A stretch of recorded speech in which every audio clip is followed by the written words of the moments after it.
ассалому алайкум бародарон ва хоҳарони азиз, хуш омадед ба канали Нархи Наво.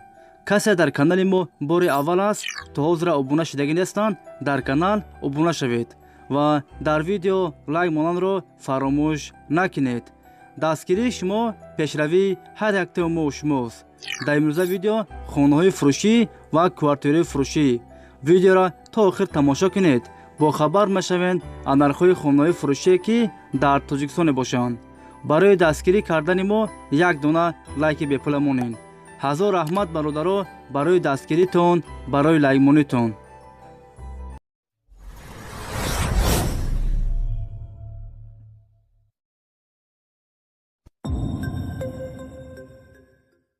Хонаи Фуруши дар шаҳри Ҳисор дуконматаҳа квартира дар 13 мошона қарор дорад.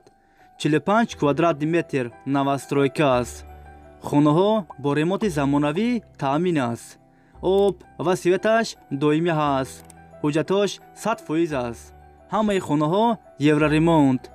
хонаро сурохчина фурӯхта мешавад. дар наздикии мактаб, садик, роҳи калон дар наздикиш аст. нархаш 197 000 сомон. касе харидор аниқ бошад, бо арзон ҳам мешавад. агар шумо харидор бошед, занг занед, бо маълумоти бештарро аз соҳиби хона дастрас кунед. дӯстони азиз, дастгирӣ кардани моро фаромӯш накунед. дар видеонавор лайк бигузоред. баъди тамошои видео ҳатман фикротонро дар комментария нависед. касе дар канали мо меҳмон аст, дар канал обуна шавед. як рӯз пас ё ду рӯз пас видеои нави Хонаи Фуруши мешавад. ҳатман дар канал обуна шавед. мо мегузарем ба дигар Хонаи Фурушӣ.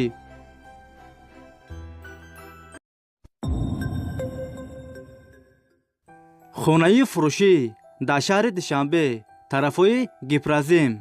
дуконматаҳа квартира дар 9 мошона қарор дорад. 45 квадрат метр навастройка аст. хонаҳо без ремонт, коробка аст. об ва светаш доимӣ ҳаст. ҳуҷҷатош 100% аст. доми 10 ошонага, лифт дорад.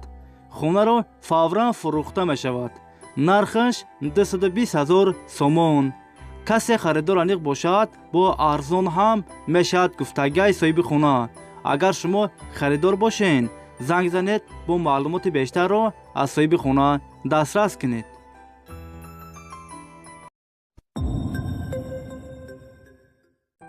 Хонаи Фуруши дар шаҳри Худжанд, 32 микрорайон.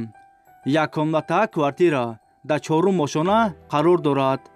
50 квадрат метр навастройка аст. хонаҳо без ремонт, коробка аст. об ва светаш доимӣ ҳаст. ҳуҷҷатош 100% аст. хона дар наздикии мактаб, садик, роҳи калон дар наздикиш аст. нархаш 225 000 сомон.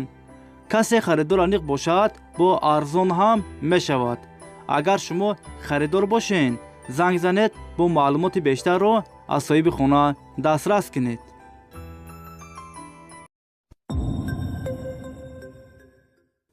Хонаи Фуруши дар шаҳри Ваҳдат, 3 комнатаҳа квартира дар 5 мошона қарор дорад. 78 квадрат метр навастройка аст. хонаҳо бо ремонти замонавӣ таъмин аст. об ва светаш доимӣ ҳаст. ҳуҷҷатош 100% аст. ҳамаи хонаҳо евроремонт. хона дар наздикии мактаб, бозорча дар наздикиш аст. хонаро сурохчина бо чуди чораш фурӯхта мешавад. нархаш 270 000 сомон. касе харидор аниқ бошад, бо арзон ҳам мешавад. агар шумо харидор бошед, занг занед, бо маълумоти бештарро аз соҳиби хона дастрас кунед.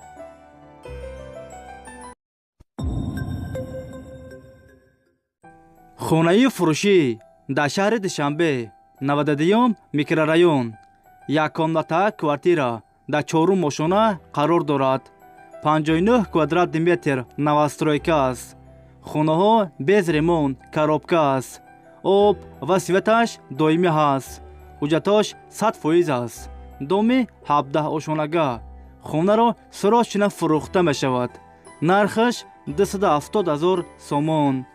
کسی خریدار انیق باشد با ارزان هم میشد گفتگوی صاحب خانه. اگر شما خریدار باشین زنگ زنید با معلومات بیشتر رو از صاحب خانه دسترس کنید.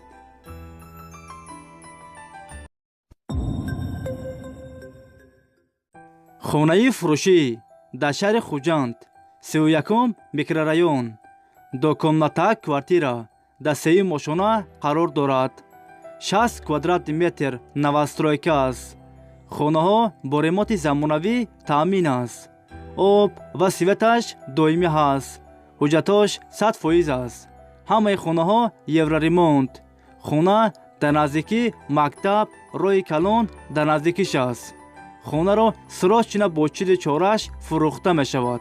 نرخش 345,000 سومون. کسی خریدار انیق باشد با ارزان هم میشد گفتگوی صاحب خانه. اگر شما خریدار باشین زنگ زنید با معلومات بیشتر را از صاحب خانه دسترس کنید.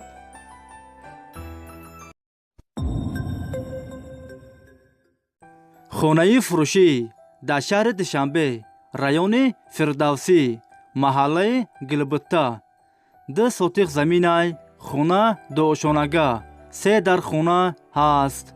آب و سویتش دائمی هست. حجتاش 100% است.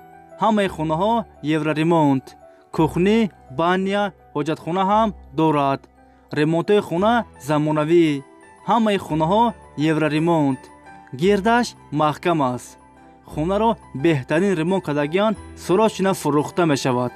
در نزدیکی مکتب صادق بزرگ در نزدیکیش است. نرخش 419,000 سومون. کسی خریدار انیق باشد با ارزان هم میشد گفتگوی صاحب خانه. وریانتی الشیام هستای برادرو. اگر شما خریدار باشین زنگ زنید با معلومات بیشتر را از صاحب خانه دسترس کنید.